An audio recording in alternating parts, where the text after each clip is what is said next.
Garummo dantaa keessan kana keessatti ilmooti janarraa miidhaa jirtan isiin akka ilmoo ofiin guddifanne gochaa jirtan maraachanii ni jirtan.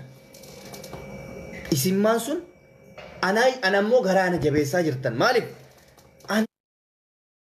Intaloota na ofii kiyyaa qullaa deemee achitti osoo adda baanee jirru akka nugusaatti deemi dalagadhu jechuun hin wallaallan. Deemi dalagadhu akka namaatti jiraadhu jechuun hin wallaalle. Hin wallaalle baran. Kaleessa hojii nyaannee hojii dhuyne har'a jireenya baqaa keessatti argite hireen adda nu baastullee namaa gadi ta'uu hin qabdu jedhee namaa olitti sii jiraachisaa jiraan. Ilmi namaa akka horiitti mana horirra kireeffatee nama 10 hin gala. Kophaa isii jiraachisaa jiraan. Kophaa isii mana guutuu appaartaamaa guutuu kireessefi appaartaamaa guutuu appaartaamaan biyya kanatti birrii meeqa akka ta'een beektan fooqii guutuu jechuudha. Mana kifilii 2 ka qabu saalonii ka qabu mana fincaanii ka qabu mana seeftii qabu har'a garuu ofii isiitti hooleeyyiin jechuudha mana citaa raammoo keessa walirra tuulamtee akka hoolatitti jiraataa waa'ee nama seeftiin jiraataa jiru rakkattee dhiyaasa situ rakkoo keessa rakkina san sisu wal qabatee waraqaan isii UN harka galee okay ta'ee jira. Biyya isiin deemtu wanni hundi foormiin guutamee xumuramee jira. Gaafa kootu jedhanii dhayxee deemuu malee ganaa lafaa kaatee foormii guuttee biyya akkanaa biyya akkasii hin danda'amu. Wanni isii fayyadu maal inni waan asirratti haasanii miti.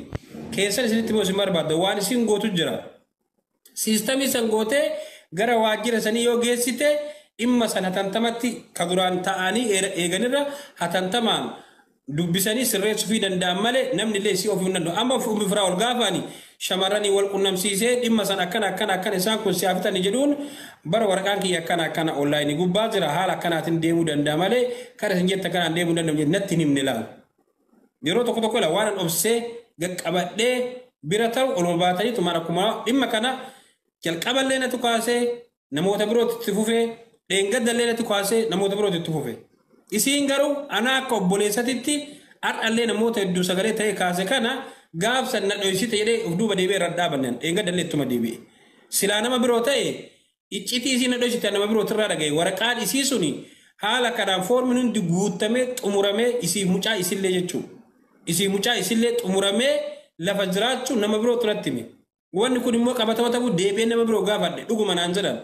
Isiin garuu obboleessa kiyyaa na wajjin rakkataa jira miidiyaa kanatti isatti bahee haasaa jettee natti himne. Ani garuu immoo natti himne dheengaddallee yoo gaafa isaan isii fi uummata Oromollee maraachisuuf akkas godhanii irraa nafne ani.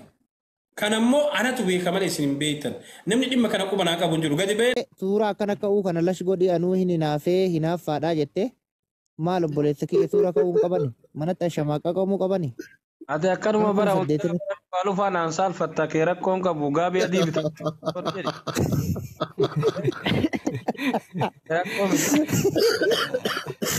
Amma kaa.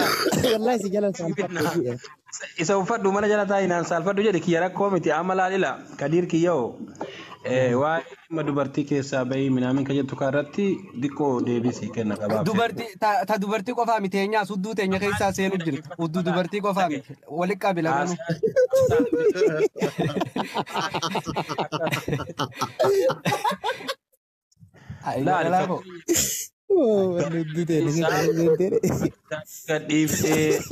Gadhiisee abdiin gadhiise fakkeenyaaf bara kana keessa warra feemasoota keessa.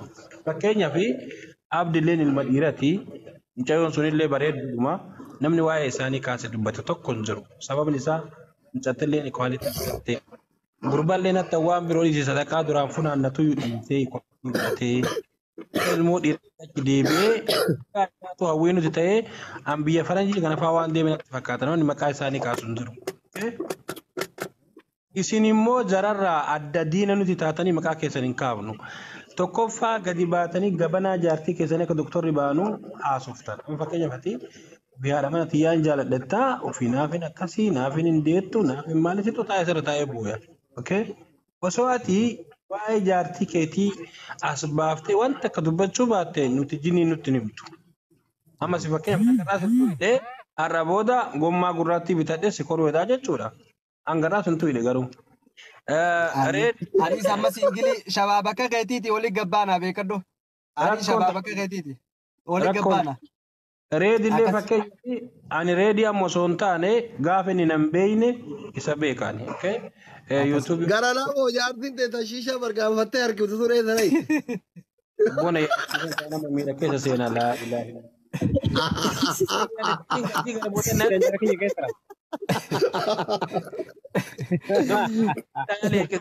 Isiin yaadadha miira keessa galaqoo himeen geeffadha. Ummi firaa'oliin irratti fakkeenyaa fi sababa malee hin kaafne reedii dhugaa ositti hime maybe ummi firaa'oliin caalaa reedii jaalachuu danda'a waan akkana kalee bakkana akkatti haasa'uun jaaladhu garuu dhimma nama fide tokkotu jira. Namni gaafa waan tokko dubbatu faayidaa irraa argachuu qofaaf kan dubbatu yoo hin beekte amma reef doktoraatiin fakkeenyaaf oseenoo dubbatu waan achirraa fudhadhee akkuma inni baanuyyuu gaddeebi'ee ijoollee keenya ittiin gorsutu jira maaliif dhiirri keenya maal akka barbaadaa jiru maaltu akkan isaan goggodhaa wanta jedhu kana gara kaan inni ijoolleetti himuu qabnaa wanni isaa lola waan akkanaa kana waan jedhuuf gaddeebi'ee waan akkasii haasa'ee faamiti kanaaf tokko irratti jaallatanii teessan osoo akkuma gaafa Qoy gara laafo atachi waan barumsachirraa fudhatte naafus mee dawwaltee maani min barsiisaatte waan doktorri fa'aa dabarsaniin dhageenye mana jala tareen. Saalin sirraa baduu fi gaafate saaliif itti mu'enna. Akka saalfata fixatti. Amma isin sadii waan gootan gara laafa usmee waan gootan ana isinitti hima. Dhiisati. Ijoollee bakkeen kanneen barsiisa. Hunduma shamarran Oromoo kana waliin qabaa barsiisa. Dhiirri Oromoo tokkoffaa yoo